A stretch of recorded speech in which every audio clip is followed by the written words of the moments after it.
Carson Hocevar suggests he may have to move to Mexico City to hide out from Ricky Stenhouse Jr. A little bit tongue-in-cheek there, I think, as you'll see as we get into this. But I wrote this up over at stockcarreport.com. You can find the link in the description below. If you don't know what happened on Sunday, Hocevar locked up his brakes going to the stadium portion of the track with 10 laps left and got into the rear of Stenhouse, spinning him out. It pretty much ruined Stenhouse's solid run.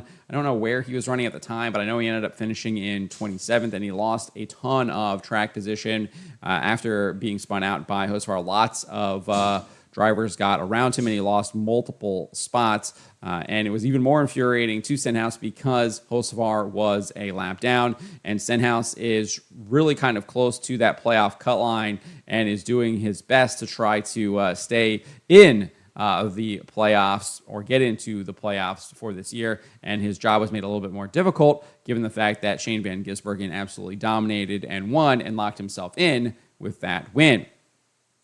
So at the conclusion of the race, that kind of frustration boiled over for Stenhouse, especially after he had already been spun by Hocevar in stage 2 at Nashville, like 2 weeks ago. And they had seemingly had kind of smoothed things over, called a truce.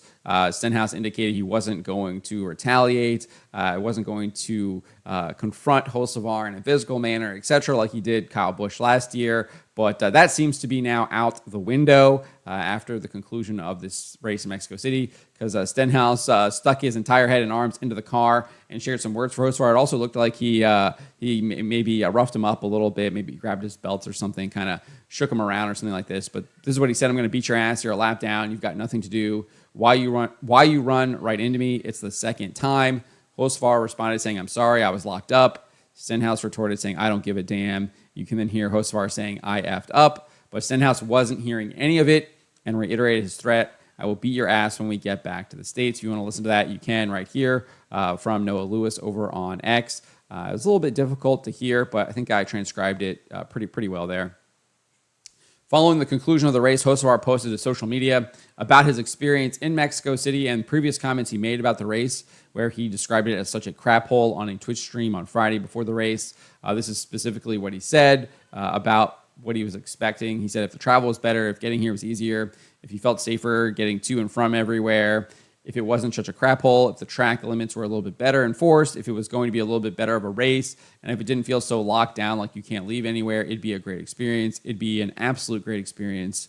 If you take all those out, it's unbelievable. It's great. Obviously, dripping with sarcasm there when he's describing it as an absolute great experience. However, he had a big change of heart, I guess, after competing in the race and experiencing Mexico City, because this is what he wrote over on X on, I think, Sunday night around 11 p.m. Eastern time.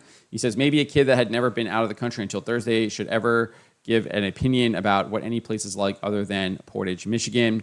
When I answered that question on a stream, I was skeptical about the trip so far and believed everything I read or heard about Mexico City from people who more than likely also had never been here. Now that I've actually left my hotel a couple times and raced here in front of some of the most passionate fans I've ever seen, my opinion has changed." So just to be clear, I mean, the United States State Department does indeed have a travel advisory to Mexico, and it says, obviously, there's multiple states in Mexico where it says not to travel to due to crime and kidnapping, and even tells you if you are planning to travel to certain areas, you probably should reconsider it. And as far as Mexico City, it does say to exercise increased caution when traveling there. So, and it does say due to crime. So it's not like those warnings were unheard of. Obviously, we know that these major cities do indeed increase their police presence, etc., when you do have these major international events, because they're trying to put their best foot forward and they want to get these events to come back.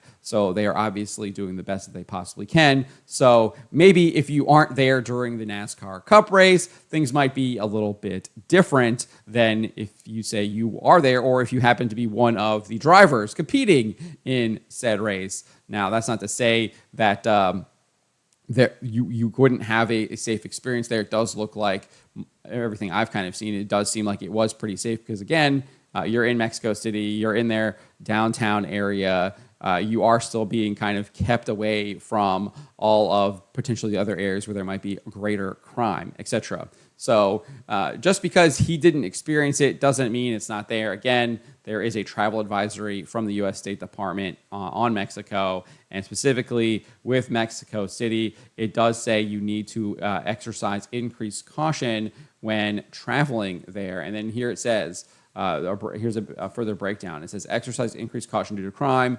Both violent and nonviolent crime occur throughout throughout Mexico City. Use additional caution, particularly at night, outside of the frequented tourist areas where police and security patrol more routinely. Petty crime occurs frequently in both tourist and non-tourist areas. There are no restrictions on travel for U.S. government employees in Mexico City. So again, even the State Department is noting that if you're in the downtown frequented tourist areas, there is increased police and security presence. So it is better, but you should still be using additional caution when there. So all of this stuff isn't unfounded, right? There is plenty of experience and reports, and even on our United States government warning people about that. Anyways, Hocevar said, I'm embarrassed by my comments, by the race I ran, and I may have to move here to hide out from Ricky anyway. So obviously, I think that's being a little bit tongue-in-cheek there, referring to Stenhouse because Stenhouse threatened to beat him up, and especially said he was going to beat him up when they return to the States. So obviously, if he stays in Mexico, then Ricky's not going to get him, right? So a little bit tongue-in-cheek, having a little bit of fun there. And I think that just kind of goes to Hocevar's character, and I think it does endear him to me and to probably a lot of other people, because he can be making this like serious statement and then he kind of breaks it up there with a little bit of humor, especially when you're talking about a pretty serious threat that Stenhouse gave him, and Hocevar there having a little bit of humor with it, kind of shrugging it off a little bit. Might not make Ricky feel any better. Might think Ricky's like, this guy's just treating this all as a joke, and he's going to do this again, and kind of reinforces maybe now his new opinions on Hocevar, and is like, I'm going to get this guy even more now. But I think for fans, definitely will endear him to them. And then Hocevar concluded saying, count this as another lesson for me in a season I've learned so much. Don't believe everything you hear without seeing it yourself. If anyone should give anyone or any place the benefit of the doubt, it's me. I'm sorry, Mexico City. Consider me an ally going forward and an example of getting off Twitch and seeing things with my own two eyes. That's just kind of weird. That seems kind of corporate. Most of this post seemed pretty like legitimate, although it is kind of out of place because he's like just referencing things he said on stream, indicating that most people knew what it was. I think probably most people had no clue what he said on stream potentially. But then this part here is like, consider me an ally. That just feels like something like very corporate PR statement that you would say. Doesn't really feel like it's something that like a normal person would be saying. You know, I'm going to consider me an ally to a city, right? Like that just seems kind of strange to me. But that's what Hocevar had to say. Let me know what you guys make of this. Let me know in the comments below.